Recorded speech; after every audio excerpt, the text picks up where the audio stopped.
بسم اللہ الرحمن الرحیم۔ بنی اسرائیل کے اندر ایک مشہور واقعہ پیش آیا تھا جس کا ذکر قرآن کے اندر ہے کہ ان میں ایک آدمی کا قتل ہو گیا اور وہ سخت پریشانی کی حالت میں تھے، اور جو مقتول تھا اس کا بالکل قریبی رشتہ دار بھتیجا یا جو بھی، وہ سب سے زیادہ شور مچا رہا تھا کہ ہمیں قاتل کا پتہ لگانا ہے اور اس کو سزا دینی ہے۔ بہت رو رہا تھا وہ۔ تو کچھ لوگوں نے ان کو مشورہ دیا کہ تمہارے اندر اللہ کے رسول موسیٰ علیہ السلام موجود ہیں، تو ان کے پاس جاؤ، وہ اللہ سے دعا کریں یا اللہ اپنی وحی کی روشنی میں کوئی معاملہ بتا دے۔ تو سارے گئے موسیٰ علیہ السلام کے پاس، تو موسیٰ علیہ السلام نے کہا کہ گائے ذبح کرو۔ وہ سارے حیران ہو گئے کہ ہم قاتل کا پتہ پوچھنے آئے ہیں کہ یہ قتل کس نے کیا ہے، اور آپ کہہ رہے ہیں کہ گائے ذبح کرو، اس کا آپس میں کوئی تعلق ہی نہیں ہے، کیا تم ہمارے ساتھ مذاق کر رہے ہو؟ تو موسیٰ علیہ السلام نے کہا کہ میں اللہ کی پناہ مانگتا ہوں، اعوذ باللہ ان اکون من الجاہلین، کہ میں جاہلوں کا سا انداز اختیار کروں کہ تمہارے ساتھ مذاق کروں، کتنا سنجیدہ مسئلہ ہے، اور میں اس موقع کے اوپر تمہارے ساتھ مذاق کروں؟ تو میں بالکل صحیح کہہ رہا ہوں، اللہ تعالیٰ یہ کہہ رہا ہے کہ تم گائے ذبح کرو۔ پھر آپ جانتے ہیں انہوں نے طرح طرح کے سوالات کیے، وہ بالکل اس گائے کو ذبح کرنے کے لیے تیار نہیں تھے، بڑی مشکل سے وہ اس کو ذبح کرنے کے اوپر تیار ہوئے، چونکہ مسئلہ بہت ان کے اندر شدت اختیار کر گیا تھا۔ تو وہ اس گائے کو کیوں ذبح نہیں کرنا چاہ رہے تھے؟ اصل میں وہ اس کو پوجتے تھے، اور اللہ تعالیٰ نے یہ فیصلہ کیا تھا کہ تمہارا ایک مسئلہ حل کرنے کے لیے تمہارے اس معبود کے اوپر، خود ساختہ معبود کے اوپر چھری چلانا بڑا ضروری ہے، پہلے اس کو پیچھے ہٹاؤ، یہ اصل مسئلہ ہے۔ تو بالکل اسی طرح کی یہ کیفیت آج امت مسلمہ کے اندر پیدا ہو گئی ہے۔ دیکھیے، یہ سارے انسان اللہ کی مخلوق ہیں، اللہ کے بندے ہیں، ایک آدم کی اولاد ہیں، اور ان سب کو اللہ تعالیٰ نے اپنی بندگی کے لیے پیدا کیا ہے، یہ میرے بندے ہوں گے اور میرے علاوہ کسی اور کی بندگی نہیں کریں گے۔ تو ابلیس نے وہاں کہا تھا کہ میں ان کو دائیں سے بائیں سے آگے سے پیچھے سے ہر طرف سے گھیروں گا، اور اکثریت کو تو ناشکرہ پائے گا اور میں اپنا حصہ وصول کروں گا۔ تو اللہ تعالیٰ نے اسی وقت کہہ دیا تھا کہ دیکھو، جو آدم کے ان بچوں میں تیری پیروی کرے گا، تیری بات مانے گا، تیرے سمیت میں جہنم کو بھر دوں گا، یعنی مجھے پھر پرواہ نہیں ہوگی کہ یہ کتنے ہیں، اور بچے گا وہی جس کو میں خالص کروں گا۔ تو ایسے موقع کے اوپر ابلیس نے بھی اقرار کیا کہ ہاں یا اللہ، بچے گا وہی جس کو تو اپنے لیے خالص کر لے گا۔ تو آج اب غیروں سے، دوسروں سے کیا گلے کیے جائیں، یہودیوں سے کیا گلے کیے جائیں، عیسائیوں سے کیا گلہ کیا جائے، ہندوؤں اور سکھوں اور دیریوں سے کیا گلہ کیا جائے، یہ جو اپنے ہیں، جو اللہ کی کتاب کو اللہ کی کتاب مانتے ہیں، نبی علیہ السلام کو آخری رسول مانتے ہیں، قبلہ ان کا ایک ہے، لیکن یہ فرقوں کے اندر بٹ گئے ہیں، یہ اللہ کی نافرمانی کے اوپر جمع ہو گئے ہیں، اور اس کو پھر یہ نام دیتے ہیں کہ سارے مسلمان تو پھر گمراہی کے اوپر نہیں اکٹھے ہو سکتے نا۔ جب سارے مسلمان ہی اس بات کے اوپر اکٹھے ہو گئے ہیں تو اب کیا کیا جائے؟ اب ان کے اوپر اللہ کے عذاب آ رہے ہیں طرح طرح کی شکلوں کے اندر۔ سورہ الانعام کے اندر 3 بڑے قسم کے عذابوں کا ذکر ہے کہ دیکھو، اگر تم اللہ کی بات ماننے کے لیے تیار نہیں ہو، ایمان اور تقوی کی روش اختیار کرنے کے لیے تیار نہیں ہو، تو اللہ تعالیٰ اس کے اوپر پوری قدرت رکھتا ہے کہ وہ تمہارے اوپر سے عذاب تمہارے اوپر نازل کرے، تمہارے اندر سے نیچے سے عذاب تمہیں آ لے، یا تمہیں گروہوں کے اندر بانٹے، فرقوں کے اندر بانٹے، اور ایک کی طاقت کا مزہ دوسرے کو چکھائے۔ دیکھیے، غور کرو اللہ کے بندو، یہ عذاب کی شکلوں میں سے ایک عذاب ہے۔ یہ آج امت مسلمہ کے اوپر عذاب آ رہا ہے کہ ان کی پارٹیاں ہیں، ان کے فرقے ہیں، کوئی مذہبی پارٹیاں ہیں جس کے اندر دیوبندیت ہے، بریلویت ہے، اہل حدیثیت ہے، سلفیت ہے، صوفیزم ہے، پھر چشتی، سہروردی، نقشبندی، قادری، ان کے سلسلے ختم ہی نہیں ہوتے ہیں، ہر ایک کی اپنی پہچان ہے۔ کہتے ہیں ہماری یہ پہچان ہے بھائی اللہ نے تو مسلمانوں کی پہچان بتائی تھی، ہوا سماکم المسلمین من قبل وفی ھذا، کہ پہلے بھی پہلی امتوں کے اندر بھی تمہاری پہچان جو ہے، ماننے والوں، اللہ کے ماننے والوں، تم مسلم ہو، تم مسلمون ہو، تم مسلمین ہو، اللہ کے ماننے والے مسلم ہوتے ہیں، سارے انبیاء مسلم، اور تم نے اپنی علیحدہ علیحدہ پہچان کروا لی، اپنی دینی پہچان علیحدہ علیحدہ، جب فرقوں میں بٹ گئے ہو تو باقی دنیاوی لحاظ سے جو پہچان ہے وہ قبیلے ہیں، وہ ان کے نام ہیں، وہ پہچان کے لیے ہوتے ہیں، باقی تم اگر اللہ کے ماننے والے ہو تو تمہاری پہچان صرف مسلم اور اسلام ہونا چاہیے۔ تو انہوں نے اپنی علیحدہ پہچان کروا لی۔ پھر سیاسی ان کا ایک ایسا عجیب و غریب سسٹم شروع ہو گیا، اور مانتے بھی ہیں، جانتے بھی ہیں، اس کو بیان بھی کرتے ہیں کہ یہ جناب یہ یہودیوں کا طریقہ ہے، یہ یونانیوں کا طریقہ ہے، یہ برطانیہ کا طریقہ ہے، یہ امریکیوں کا طریقہ ہے، یہ جو جمہوریت ہے،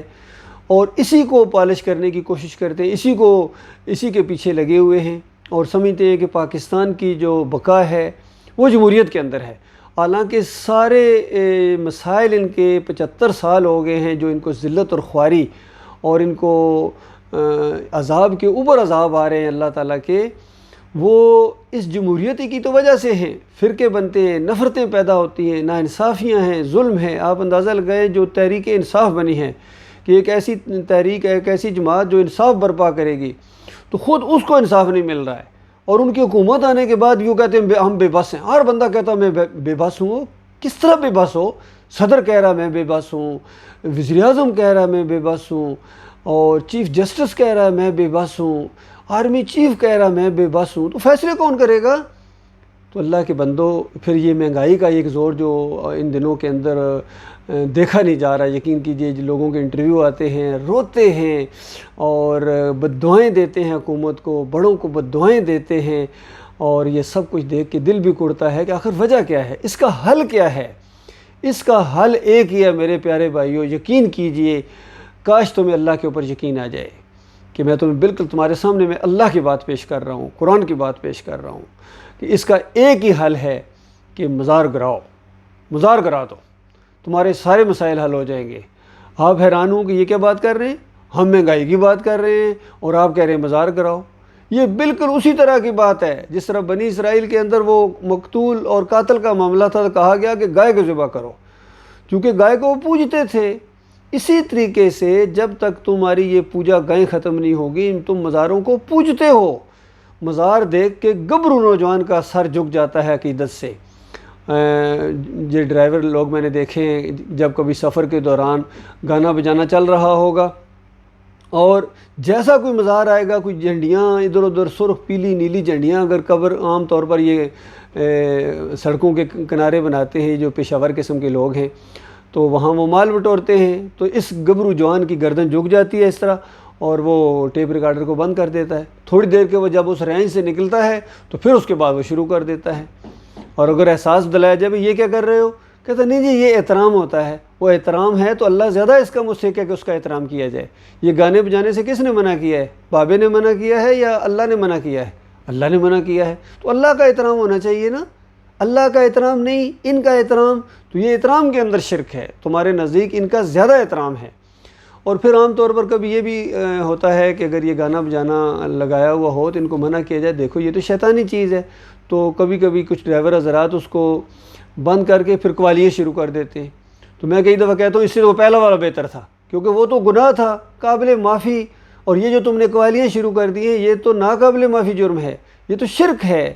اللہ کے ساتھ شریک ٹھہرایا جا رہا ہے۔ تو اس طرح اس قوم کی مت ماری گئی ہے، اور اس کے بڑے بڑے یقین کیجئے میں نے دیکھے ہیں کہ ان شرکیہ نعتوں کے اوپر، قوالیوں کے اوپر میں نے ان کو جھومتے دیکھا ہے۔ تقی عثمانی کو میں نے روتے اور جھومتے دیکھا ہے، شرکیہ قوالی اور شرکیہ اس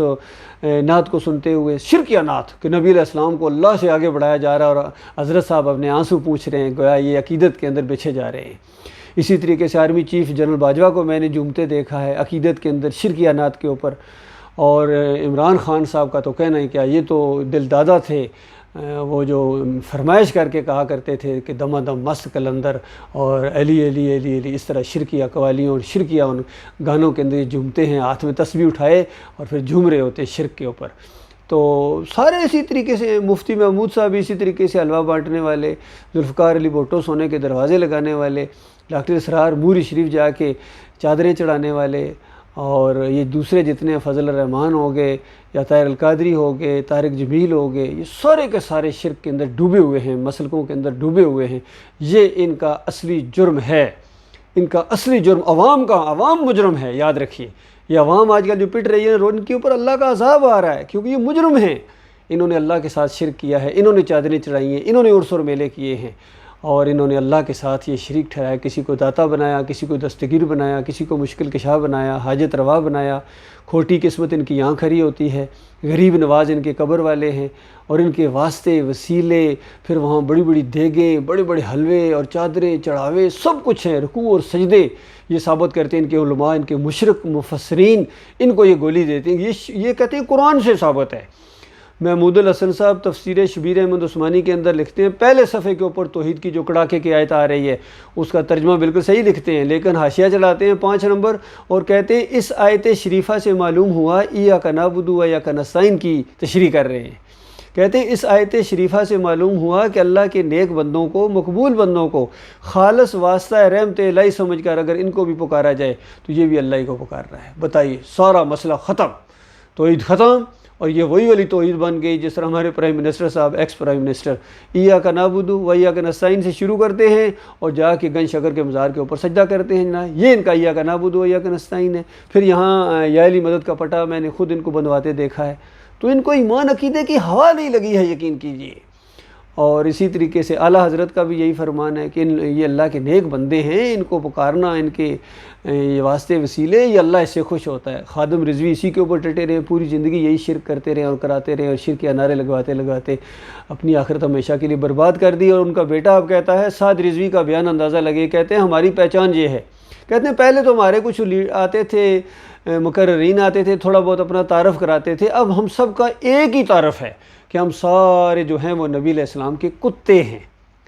اللہ کے بندوں غور کرو، ان کا باپ بھی یہی کہا کرتا تھا کہ میں تو کتا ہوں، میرا کام بھونکنا ہے۔ اور غور کرو اللہ کے بندو، اللہ کا جو کتا ہے وہ اگر برتن میں سے کچھ پی لے تو 7 مرتبہ جب تک اس کو دھویا نہ جائے وہ پاک نہیں ہوتا ہے۔ تم تو نبی کے کتے ہو، کوئی غوث کا کتا بننا چاہتا ہے، تم انسانیت کے لیے ذلت ہو، تمہارے اوپر قرآن کی وہ پوری طرح بات وہ فٹ آتی ہے۔ مالک فرماتا ہے وَلَقَدْ خَلَقْنَا الْإِنسَانَ فِي أَحْسَنِ تَقْوِيمٍ ثُمَّ رَدَدْنَاهُ أَسْفَلَ السَّافِلِينَ۔ ہم نے تو اس کو بڑی بہترین مخلوق بنایا تھا، اشرف المخلوق اس کو میں نے بنایا، مالک فرماتا ہے، لیکن یہ اسفل السافلین ہو گیا، اسفل السافلین ہو گیا، سب نیچوں سے نیچ ہو گیا۔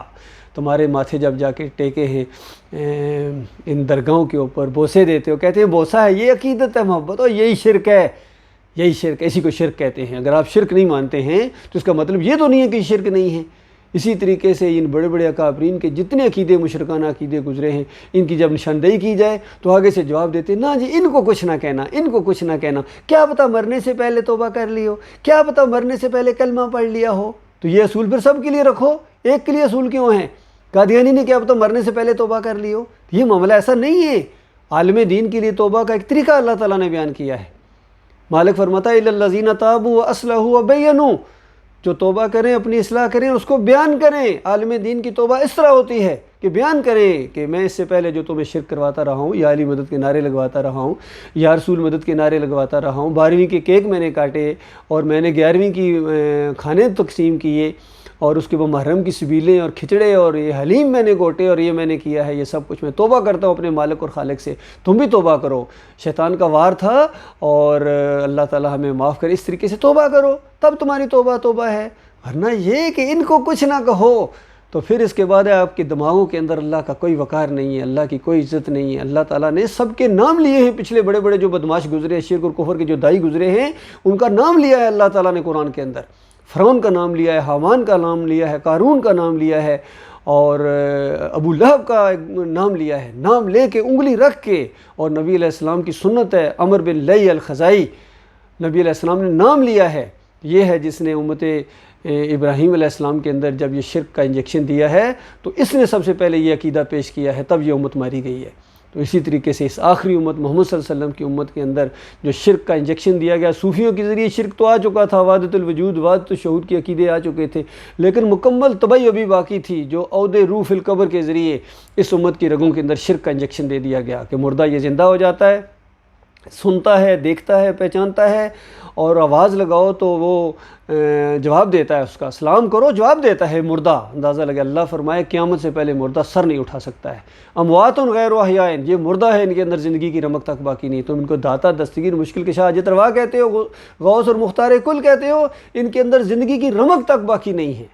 اور قیامت سے پہلے ان کے اندر روح واپس نہیں آ سکتی ہے۔ ثم انکم بعد ذلک المیتون ثم انکم یوم القیامت تبعثون، اس زندگی کے بعد تمہیں موت ہے، پھر قیامت کے دن تمہارے اندر روح واپس کی جائے گی۔ قیامت تک مردہ مردہ ہے، گلتا ہے، سڑتا ہے، ہڈیوں کا پنجر ہو جاتا ہے، خاک کے ساتھ خاک ہو جاتا ہے، یہ ہڈیوں کے پجاری، یہ خاک کے پجاری۔ اور پھر کہتے ہیں کہ یہ ہمارے اوپر ایسے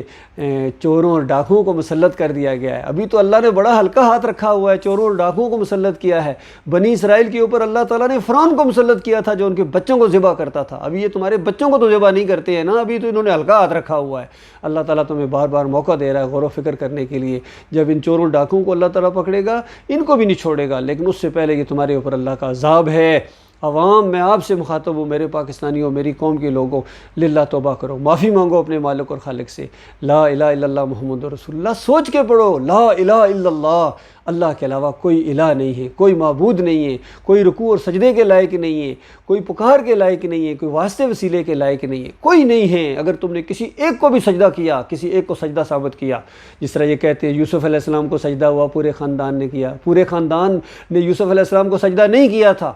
وہ شکر گزاری کا سجدہ تھا جو اللہ رب العالمین کو کیا تھا اس خاندان کے اوپر رحمت اور برکتوں کی وجہ سے۔ یہی معاہد جو مفسرین نے انہوں نے تشریح اسی طریقے سے کی ہے۔ بخاری رحمۃ اللہ علیہ نے اسی انداز سے روایت لائے ہیں، خوابوں کی تعبیر میں لائے ہیں، اور اس انداز سے باقی یہ جو پیروں کی پنڈلیاں دبائی جا رہی ہیں، مزاروں کے اوپر سجدے کیے جا رہے ہیں اور یہ سب کچھ ہو رہا ہے، یہ سب شرک اور کفر کا ایک سیلاب ہے جو پوری زمین کے اوپر امڑا ہوا اور اللہ کے عذاب کا کوڑا حرکت میں، اور ابھی ہلکا ہے، ابھی بڑا سخت وقت تمہارے اوپر آنے والا ہے مسلمانوں، خاص کر یہ عرب کے لوگوں، عرب کے یہ سب سے بڑے مجرم یہ عربی ہیں، کیونکہ قرآن ان کی زبان کے اندر ہے، اور لیکن یہ اللہ سے اس طرح بے خوف ہو گئے ہیں، یہ اپنے بادشاہت کے پجاری ہیں، یہ اپنے سسٹم کے پجاری ہیں، یہ اپنے خاندان کے پجاری ہیں، پیسے کے پجاری ہیں، ریال کے پجاری ہیں، دینار کے پجاری ہیں، یہ اللہ کی پوجا اور بندگی کرنے والے نہیں ہیں۔ اب تو انہوں نے مندر بنا کے دینا شروع کر دیے ہیں، پھر بھی اندازہ لگائیے، پھر بھی لوگ کہتے ہیں کیا کریں، پھر وہاں جائیں گے تو کیا کریں، پھر وہاں اس کو تو امام بنانا پڑتا ہے نا، امام کعبہ کو اور امام مسجد نبوی کو۔ تو اللہ کے بندو، شرک شرک ہوتا ہے، چاہے مکہ میں کیا جائے، چاہے مدینے میں کیا جائے، چاہے امریکہ میں کیا جائے، چاہے فرانس میں کیا جائے، چاہے پاکستان میں کیا جائے، بنگلہ دیش میں کیا جائے، افغانستان میں کیا جائے، چائنا میں کیا جائے، رشیا میں کیا جائے، شرک شرک ہے۔ اور آج انسانیت شرک کے اندر ڈوب گئی، کوئی لاکھوں کروڑوں خربوں میں کوئی ایک ہو، اب انگلیوں کے اوپر گنے جانے والے لوگ ہیں جو ایمان خالص کے اوپر ہیں اور اس ایمان خالص کو وہ بیان کرتے ہیں، ورنہ اکثریت فرقوں کے اندر بٹ گئی اور دین ان کا دکانداری کی شکل اختیار کر گیا۔ آج بتائیے کوئی امام بتائیے جو امامت کراتا اور پیسے نہ لیتا ہو، کوئی مؤذن بتائیے جو اذان دیتا اور اس کے پیسے نہ لیتا ہو، یہ دیندار نہیں ہیں، یہ دکاندار ہیں۔ للہ توبہ کرو، معافی مانگو، لا الہ الا اللہ محمد رسول اللہ غور کر کے پڑھو کہ اللہ کے علاوہ کوئی معبود نہیں ہے، کوئی پکارے جانے کے لائق نہیں ہے، اور محمد رسول اللہ، محمد صلی اللہ علیہ وآلہ وسلم آخری رسول ہیں، ان کی پیروی ہے، ان کی پیروی کریں، یہ ہمارے قائد اعظم ہیں، یہ ہمارے لیڈر ہیں۔ جب تک تم نبی علیہ السلام کو لیڈر نہیں مانو گے اور صحابہ کرام کی طرح، جس طرح صحابہ کرام نے نبی علیہ السلام کی پیروی کی تھی، ان کی